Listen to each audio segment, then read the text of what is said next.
Our movie opens while Jack and Sally are preparing supper. Their dog, Jackson, begins to whimper at the door, wanting to go outside into the backyard. Sally lets it out before continuing to prepare their lunch. Jackson sniffs the area of scorched dirt in the backyard. After a few seconds, the dog gets electrocuted and then vanishes into thin air. When they hear the crackling of electricity, Sally and Jack rush to investigate.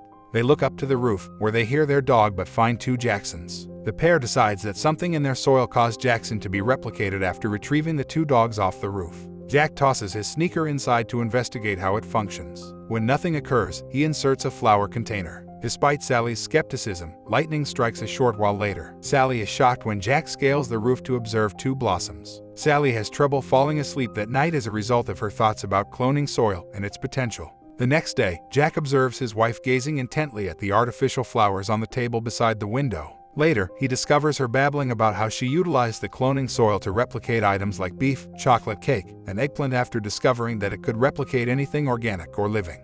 Jack tries to dissuade her from eating one of the cakes as she prepares to do so because he fears it may be deadly. She says it's okay though as she takes a taste. Sally refuses to notify anybody because she fears they will lose their access to the cloning soil, despite Jack's suggestion that they do so. Jack, who finds her actions abhorrent, tells his wife to examine herself in the mirror and consider the implications. Sally, though, is motivated by a different thought when she does. The sound of something breaking in the kitchen awakens Jack up at night. Sally is still asleep on the bed when he wakes up, but he later discovers another Sally in the kitchen cleaning up the shattered glass. The two Sallys are later confronted by him.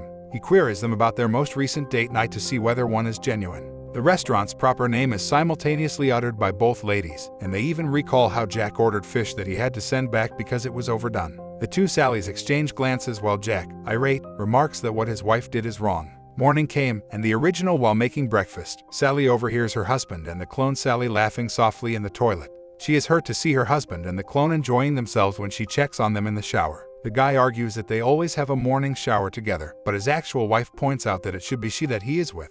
Jealous, she rushes out, and Jack follows her inside, explaining that she and her clone are the same people since they share memories and experiences. He's not sure who the replica is either, but Sally claims that she is the original. She kisses Jack as the other Sally watches, trying to persuade him. On the same bed that night, the three of them sleep with Jack in the middle. Both flowers are still alive and in full bloom the next day. When Jack arrives home, the two Sallys are laughing while watching TV when he enters the living room. As soon as one of them notices him, he hurries to the kitchen to prepare a margarita. That evening, Jack considers his circumstances while gazing at pictures of him and his wife. He gets the cloned food from the fridge and throws it all in the rubbish bag while one of his wives watches nervously because of worry that the charred ground and its replicating qualities had harmed their relationship. Jack starts to feel uncomfortable in his own house as he sleeps on the side of the bed because he sees his two wives cuddling. The following day, Jack fixes the ceiling in their living room while standing on a stool, completely unconscious that one of his wives is approaching. Jack passes away shortly after, and the two Sallys stand in front of his body. To decide what to do, they then turn to face one another. They wrap his body and bury it in a closet together. One of the Jacksons becomes immovable as one of the flowers withers. One of the two Sallys remembers that Jack was supposed to replace the broken faucet when the two Sallys discover it. The remaining Jackson enters the room and licks Sally's feet as they take a snooze on the table. She is awakened by the dog, and when she sees anything, she grins with relief. The faded flower and her other unconscious self are left behind when she stands up and takes the flower that is still in bloom. Sally, who is still alive, feels pleased to be alive, but this does not necessarily mean that she is the genuine Sally or a clone. Booker is somewhere eating ice cream and listening to the radio. He has heard of duplicates who alter their faces to appear less like their original selves. He discovers a surprise photo of himself and Vera, his crush, while the spoon is still in his mouth. He hears the door open a little while later. Later, as he approaches the bathroom, he spots two identical toothbrushes. He finds this odd since he lives alone. He chooses to use mouthwash instead since he is concerned he might be late for work. Booker stares at Vera in the room next door when he is in the middle of a meeting at the office. Despite the fact that she seems bored, he cannot help but smile as he observes her. But he looks aside as soon as he sees the picture of the girl with her boyfriend, Brian. The following morning, Booker sees a video of a female scientist discussing parallel universes while eating breakfast. She uses a turkey sandwich to show this. One slice is directly on top of the other, with just a thin covering of mayonnaise acting as the fourth dimension. Gary, the vice president of the firm, reviews the group's project and discusses the meeting's agenda in another meeting. However, the workers are diverted when a second Gary enters the building. When first Gary notices that they are gazing at him, he follows their attention and finds his double outside. The two come closer to one another, startled to see their double selves. Hugo, Book's coworker, discuss the peculiar circumstance in his automobile. Hugo wonders if the business will continue to employ both Garys, even though it is impossible for there to be two vice presidents in one organization. In light of their boss predicament, Booker talks about the parallel universe program and how it is disintegrating. He notes that he now has two toothbrushes and that one of them likely belonged to his other self, who as far as he is aware hasn't yet manifested. Booker is curious about the other version of himself and his pal thinks that version would be promiscuous. His companion disputes this claim and believes that most of his other personalities would likely be depressing or pitiful. Hugo's other version calls as his phone starts to ring.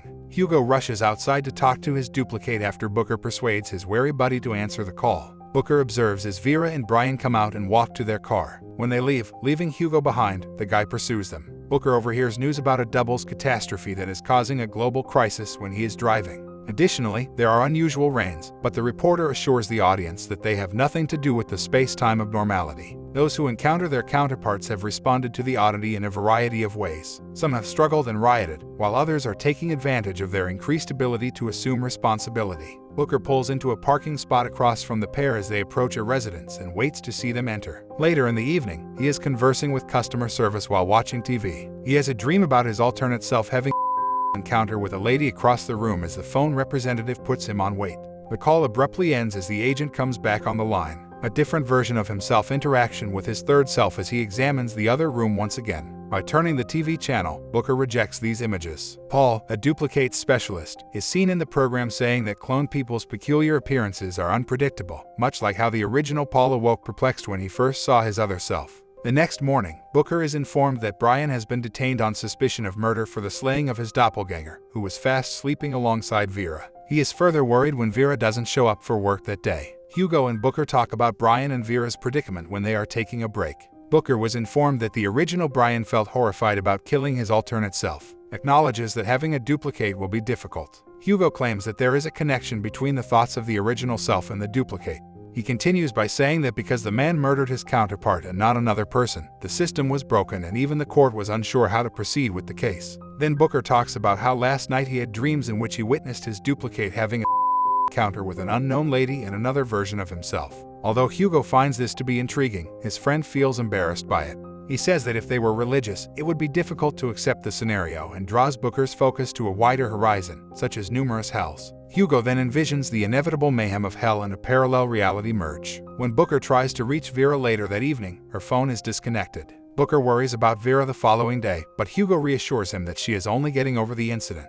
Hugo tries to flee as Gary draws near, but the guy commands him to take action. Hugo attempts to get out of it by saying that Gary isn't his boss, so he leaves while the other man walks in his wake. Then, Booker notices the other Gary with Vera and dashes back to his chair. He learns that she is actually a different Vera, who is now working at previous Vera's place of employment. After that, the boss approaches Booker and requests that he assist the new Vera in settling in. Vera accepts Booker's invitation to lunch after spotting his opportunity and approaching him. The man can't look away from the woman over lunch. They eventually get comfortable with one another and begin to enjoy themselves at work. Even though he has only been on 2 dates with Vera, Booker confesses to Hugo one night that he is in love with her. Hugo worries that his buddy is going too fast, but Booker reassures him that his sentiments are valid because he feels as though he has known Vera for a longer period of time. Hugo raises a glass in honor of his friend's new union to show his support. Following that, Booker and Vera play word games in his car to pass the time. Just as they are beginning to get to know one another, the lady unexpectedly kisses him. They talk about their top 5 dinner companions while eating ice cream on the drive to Booker's place. When they go there, another Booker is waiting for them with a spoon still in his mouth and a picture of them in his hand. As the couple goes silent since their night and life have just become unpleasant, the double Booker spills the cup of ice cream. This is how our movie ends. Tell us in the comments how you felt about this movie recap. See you in the following movie recap.